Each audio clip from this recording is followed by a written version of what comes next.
तो कहते नीति निपुण चाहिए नृप पालक प्रजा महान। प्रजा का पालक होना चाहिए राजा। ठीक ये उसी प्रकार कार्य करते हैं।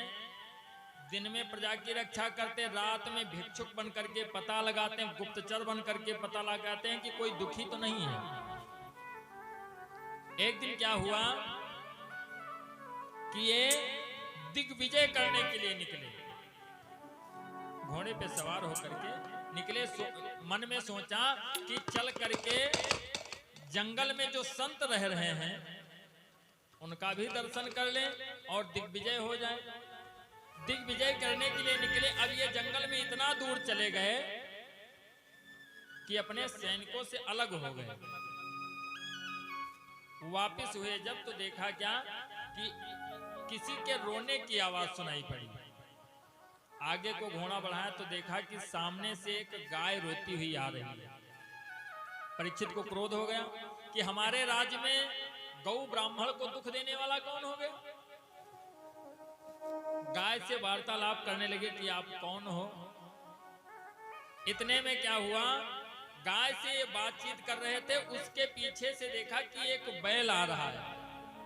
3 पैर टूटे हुए हैं, किसी तरह से लंगड़ाते हुए वो सामने पहुंचा। अब गाय को देखा, उसके बाद में बैल को देखा, ज्यादा परेशान है। इतने में देखा क्या कि उसके पीछे से एक काला काला मनुष्य आ रहा है। छोट कद है, एक हाथ में मूसल लिए हैं पहरुआ, एक हाथ में एक बूढ़ा और एक बुढ़ऊ का दोनों जने खोपड़ी के बार पकड़े घसीटत हैं। कंधे पर अपने एक सुंदर स्त्री को बिठाए हैं, बढ़िया 16 श्रृंगार किए। पहुंच गए। परीक्षित को समझते देर नहीं लगी कि ये हमारे राज्य का तो है नहीं। परीक्षित ने कहा हम बाण का प्रहार करने जा रहे हैं, तो हाथ जोड़ करके खड़ा हो गया। कहा पहले सामने वाले का परिचय जान लो, बाकी गोली दाग दो, पता लगे बाद में मारे के बाद में जानो कि रिश्तेदार हैं। तब तो पहले समझो तो कि को आए।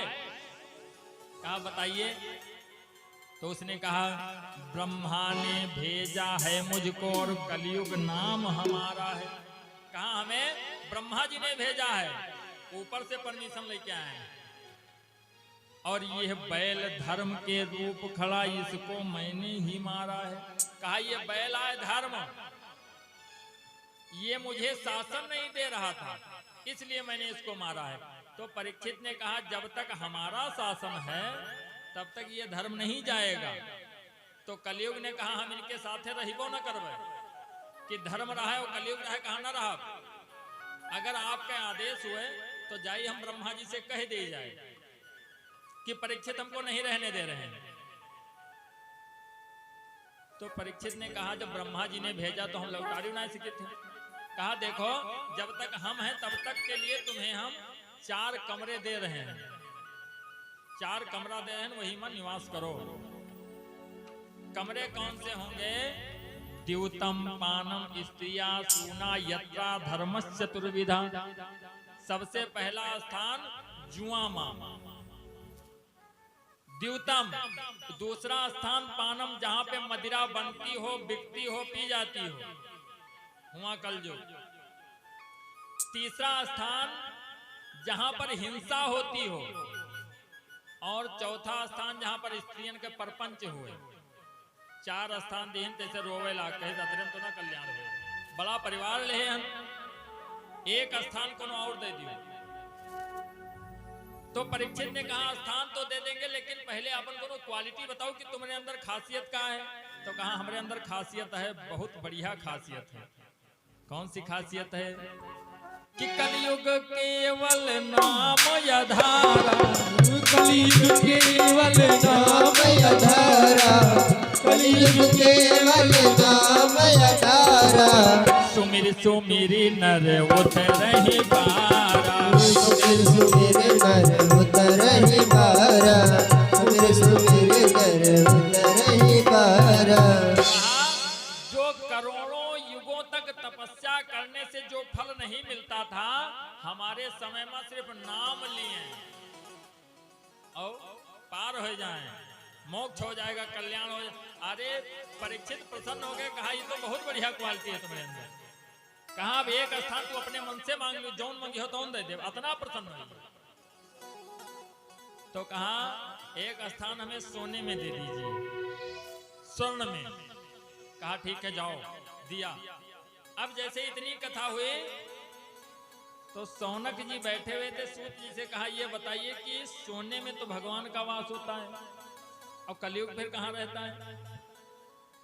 तो सूत जी ने कहा कि सौनक जी उस सोने में वास दिया है जो काला धन है, छल से कमाया गया, चोरी किया गया, जो ऐसा धन है उस सोने में वास दिया उसको। कहा अच्छा, अब जो ब्लैक मनी वो जाती कहां है? राजा के खजाने में। राजा कौन थे? परीक्षित। तो उन्हें के खजाने में कलयुगो पहुंचेगा, पहुंच के अपन आसन वहीं लगा दिया। एक दिन क्या हुआ कि ये जल्दी जल्दी में तैयार हुए जंगल के लिए और समझ नहीं पाए, जरासंध का मुकुट लगा लिया।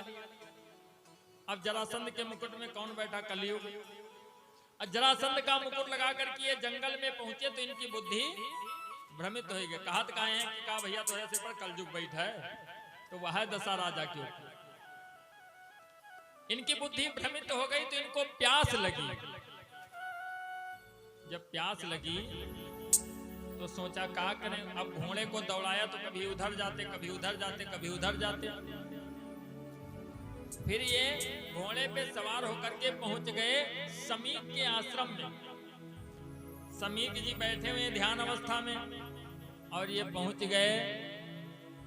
कहते मुनिवार पानी पिलाओ हमको।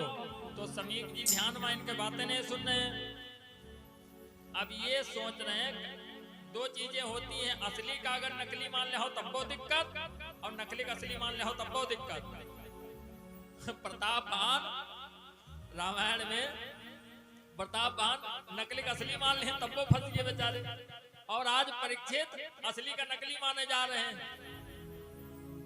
समीक जी से जब पानी मांगा तो नहीं दिया, तो ये सोच रहे हैं अब कलयुग बैठा तो कहा तो देखो कितना ढोंगी साधु है, हमारे राज्य में रहा था और हमें इनका पानी ना दिया। व्यक्ति को सोचना चाहिए।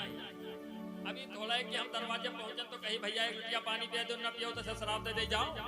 अरे सोचना तो चाहिए कि भाई क्या बात है, लेकिन अब कलयुग खोपड़ी बैठ तो सोचे कौन में?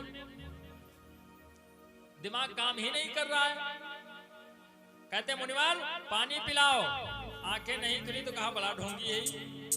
वही समीक जो जब जाते थे इनके यहाँ पर तो ये उनका अंगूठा पैर का धो करके चरणों तक पान करते थे। अब आज कलयुग बैठे खोपड़े तो कहते हैं ढोंगी आए।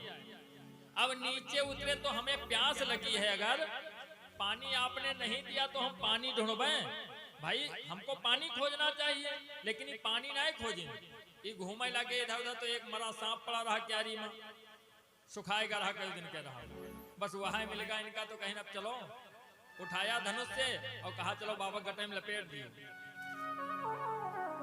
अब लेकर पहुंचे सांप को, लपेट दिया असली का नकली मान के, और लपेट के घोड़े पे सवार हुए चले आए। जब मुकुट उतार करके रखा वैसे इनके बुद्धि सामान्य में सोची हम तो बहुत गलत कह रहा। लेकिन संत जो हैं अगर उनके साथ में कोई गलती करोगे तो सोचे का मौका ना मिले, फिर मामला गड़बड़ा है सब। एक टोली स्नान करने के लिए चली गई थी कौशिकी नदी में। जो समीक का लड़का है श्रृंगी 5 वर्ष का है, स्नान कर रहा है। दूसरी टोली पहुंची तो देखा, बुलावे गए रहा तो देखा ना ये लड़का। आप देखें कि संत जी के गले में सांप है, तो दौड़ करके पहुंचे, बताया, कहा भैया, कहा क्या है? कहा तुम्हारे पिता के गले में किसी ने मृतक सर्व का पंजर डाल करके अपमान किया है। तो अब लड़का तो लड़का है,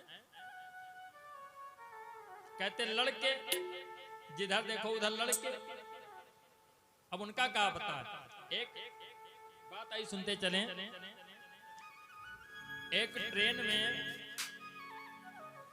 बुढ़े दादा यात्रा कर रहे थे, अकेले बैठ रहे हैं और तो 5 लड़के उसमें चढ़ गए। अब लड़के तो लड़के, एक ने कहा देखो ये चैन लगी हुई है तो इसमें लिखा है कि चैन खींचने से ट्रेन रुक जाती है। तो दूसरका कहे कि मैं यहाँ तो लिखा कि 500 रुपया जुर्माना पड़ी। तो कहीं पागल हो, 5 जने हम 100 रुपया चंदा लगा लियो, रुपया इकट्ठा करो, चैन खींच दी जाए, ट्रेन रुक जाई और टीटी आई तो 500 रुपया दे देवे। कहा ठीक, अब 500 इकट्ठा किए, रुपया एक जने लगे जमा किए, उसके बाद कहीं ऐसा है कि चैन खींच दियो और जब टीटी आई तो बता दे बुढ़ऊ दादा खींची नहीं, कहीं इनका फंसा दे, क्या करे थे, पैसा भी बच जाएगा। अब जैसे ट्रेन रुकी, टीटी पहुंचा, कहा चैन खींच दिया, तो 5 जने मिलके बता दी कहीं नहीं दादा खींची नहीं। दादाजी कहे हमका भैया काहे फंसा रहे हो, कहा नहीं इन्हें खींची नहीं। टीटी ने कहा पागल हो गए बुढ़े दादा, हैं बुढ़े हो गए हो, अकल नहीं है। तो बुढ़ऊ दादा कहें का करी, बहुत परेशान रहना। टीटी ने कहा क्यों, कहा अगले स्टेशन पर ये 5 लोग चढ़े, हमका बहुत परेशान किए, हमरे पास 500 रुपया रहा वह छीन ली। कहा 500 रुपया हम रखे रहें जेबे माँ, वह छीन ली, इनके लगे है देखो। और हमका बहुत फेंक देवे रहे ट्रेन के नीचे, तो हम का करी, चैन खींच दी। तो लड़कियन से कहे इनके 500 लियो है, कहीं ना ले न तैसे तलाशी लिए तो 500 मिलेगा, बुढ़ऊ दादक दे दिए। अब जत्ते जने 5 जने दांत पीसा तो कहीं रहो तुमका बताइबे। 5 लोगों को ट्रेन रुकी, उतारा तो घूम कर देखिन तो बुढ़ऊ दादा कहें बच्चा ये बार ऐसे ना सफेद में है, तुम्हारे मेरे बहुत जने मेरे दिन गए। तो लड़के जैसे बताया कि तुम्हारे पिता के गले में किसी ने मृतक सर्प का पंजर डाल करके अपमान किया, क्रोध में आ गया, हाथ में जल ले लिया कौशिकी नदी का। इत लंघित मर्यादा तक्षका सप्तमे हनि, जिसने भी मर्यादा का उल्लंघन किया है हम श्राप देते कि आज के 7वें दिन तक्षक जाकर के डस लेगा और उसकी मौत हो जाएगी। श्राप दे दिया। श्राप दे करके जब पहुंचा समीक जी को पकड़ करके रोने लगा। समीक ने कहा बेटा क्या हो गया, कहा आपके गले में किसी ने सर्प का पंजर डाल करके अपमान किया। तो समीक ने कहा बेटा जब जीवित सर्प हमारा कुछ नहीं कर सकता है तो मरे सर्प से कौन दिक्कत है। लड़के ने कहा कि हमने श्राप दे दिया है। क्या श्राप दिया बेटा, आज के 7वें दिन उसे तक्षक डस लेगा और उसकी मौत हो जाएगी। अब समीक को सोचना पड़ा कि है कौन। जब ध्यान किया तो देखा कि तो महाराज परीक्षित आए। लड़के को डांटने लगे, कहा बेटा तूने बहुत गलत किया है, अब ऐसा राजा दोबारा नहीं होगा, बहुत गलत किया तुमने श्राप दे करके। लेकिन सोचो 5 वर्ष का लड़का है ब्राह्मण का, श्राप अकाट्य है, कोई काट नहीं सकता है। श्राप दे दिया 7 दिन में मरना है तो मरना पड़ेगा। लेकिन वो ब्राह्मण ऐसा कर सकता है जिसने कुछ पूंजी इकट्ठा की हो महाराज। साधना होनी चाहिए ऐसा करने के लिए। पता लगे 60 साल के हुए श्राप दे दिए कुछ ना हुए हैं, लेकिन 5 वर्ष का लड़का है श्राप दे दिया, अकाट्य है। समीक जी भाग करके पहुंचे, परीक्षित से बताया कि आज के 7वें दिन तक्षक काटेगा, मौत हो जाएगी। जल्दी जल्दी में परीक्षित ने अपने लड़के जनमेजय को सिंहासन पे बिठाया। उम्र कम है, अभी छोटा है बालक, लेकिन क्या करें 7 दिन में मर जाना है। एक कुश की चटाई ले लिया, भाग करके पहुंच गए सुकताल पे, गंगा के तट पर चटाई बिछा करके अनशन व्रत कर दिया, बैठ गए। वही दशा हम लोगों की भी है। 7 दिन हम लोगों के पास भी हैं। ब्रह्मा जी ने किसी के लिए 8वां दिन नहीं बनाया है, रविवार को पैदा हुए, सोमवार को बचपन बीता, मंगलवार को कॉलेज लाइफ बीती, बुधवार को विवाह हुआ, बृहस्पतिवार को लड़के हुए, शुक्रवार को तबीयत खराब हुई, शनिवार को हार्ट अटैक हुआ, काम खत्म। जय सिया राम। लेकिन फर्क क्या है कि 7 दिन हम लोगों के पास भी हैं और 7 दिन परीक्षित के पास में भी, 8वां दिन किसी के लिए नहीं है। लेकिन आज के समय में अगर किसी को डॉक्टर ये बता दें कि तुम्हारे पिताजी 7 दिन जिंदा रही हैं, तो वो यूं न करी है कि बप्पा का भागवत सुना दिए। कहीं ऐसा है कि दिल्ली वाले फूफक फोन करो, हमें देखा है इनका, गुजरात वाले काका फोन कर दूं, नहीं देख ली। जो कुछ हो अच्छी से अच्छी चीजें खिला दो इनको, क्यों? 7 दिन ही जीना है, जबकि उससे कुछ हो नहीं सकता है। परीक्षित जब राजा थे तो रिश्तेदारों की कमी तो नहीं थी, लेकिन किसी भी रिश्तेदार को नहीं बुलाया। पहुंच गए गंगा के तट पर, हमारी मृत्यु होगी, अकाल मृत्यु होगी, हमें प्रेत योनि में जाना पड़ेगा, तो हम ऐसा क्या करें जिससे हम इससे बच जाएं। अनशन व्रत कर दिया। तमामों ऋषि वृंद, जिसको पता लगता है कि परीक्षित को श्राप लगा, वो पहुंच जाता, घेर करके बैठ जाता है। तमाम लोग बैठे हुए, सब इकट्ठा है, लेकिन परीक्षित के मृत्यु को कोई काट नहीं सकता है और ना मौत कोई बांट सकत है कि तोहरे बल्दी हम मर जाई, यहों नहीं हो सकत है।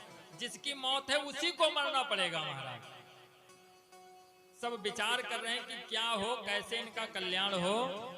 इतने में वहां पे सुखदेव जी का आगमन हुआ। बोलो सुखदेव भगवान की जय, बोलो बांके बिहारी लाल की जय। सुखदेव जी पहुंचे, परीक्षित ने आसन दे करके उनको बिठाया, चरणों में प्रणाम किया। और प्रश्न क्या है उनका कि मरने वाले को क्या करना चाहिए। ये नहीं कहते कि हमको क्या करना है, नहीं, मरने वाले को क्या करना चाहिए। मरना तो सबको है, पूरे संसार के लिए प्रश्न है कि मरने वाले को क्या करना चाहिए, ये बताइए। सुखदेव जी ने कहा कि तुम्हारे पास तो 7 दिन है। राजा खटवांग को जब पता लगा तो उनको सिर्फ 1.5 घड़ी का मुहूर्त बचा था मरने में, उनको 1.5 घड़ी बाकी थी, 1.5 मुहूर्त, बाकी काम खत्म। जब पता लगा कि हमारी मौत 1.5 मुहूर्त के बाद आने वाली है, भाग करके अयोध्या को पहुंच गए और सरयू में खड़े होकर के भगवान सूर्य को जल देते हुए, भगवान का स्मरण करते हुए अपने प्राणों को छोड़ दिया और बैकुंठ को चले गए। बोलो राधे राधे राधे राधे। सुखदेव जी कहते तुम्हारे पास 7 दिन है और 7 दिन में कल्याण हो जाएगा। हम तुम्हें ऐसी कथा सुनाते हैं कि जो सुने तो मिटे, जो सुने तो मिटे हर जन्म की व्यथा, भागवत की कथा, भागवत की कथा, भागवत की कथा, भागवती की कथा, भागवत की कथा, भागवती की कथा। जो सुने तो मिटे, जो सुने तो मिटे, जो सुने तो मिटे, जो सुने तो मिटे हर जन्म की व्यथा, भागवत की कथा, भागवत की कथा, भागवत की कथा, भागवत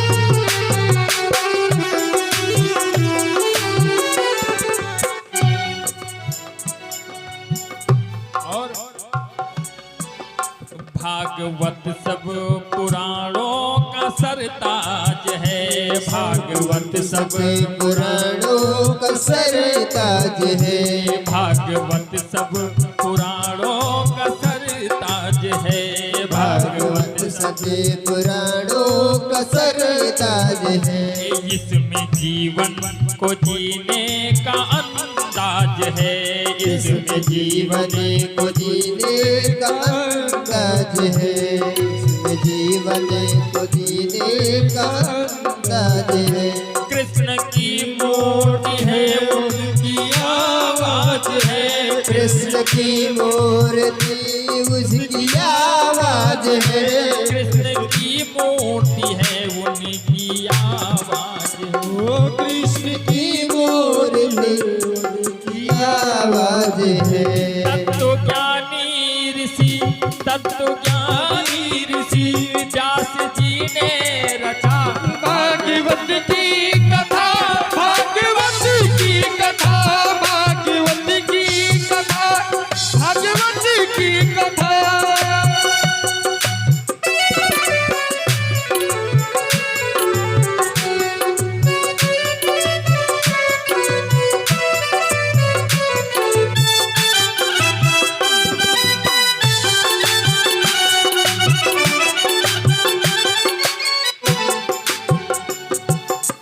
बोलो श्रीमद् भागवत महापुराण की जय। बोलो ठाकुर जी महाराज की जय। बोलो शंकर भगवान की जय। बोलो ब्रह्मचारी बाबा की जय। महामुनि सुखदेव जी आत्मज्ञानी, जिनको व्यास जी जो लिखते हैं वो आत्मज्ञान है उनको। क्यों? अमर कथा सुन रखी है उन्होंने। आत्मज्ञानी सुखदेव जी कथा कहते हैं, और परम ज्ञानी जिन्होंने भगवान का दर्शन किया है गर्भ में, वो बैठ करके सुन रहे हैं। अगला प्रसंग कल आप लोग कथा के माध्यम से रसपान करेंगे, जिसमें समय के साथ में कथाओं को सुनते हुए कल हम लोग भगवान के जन्मोत्सव में पहुंचे।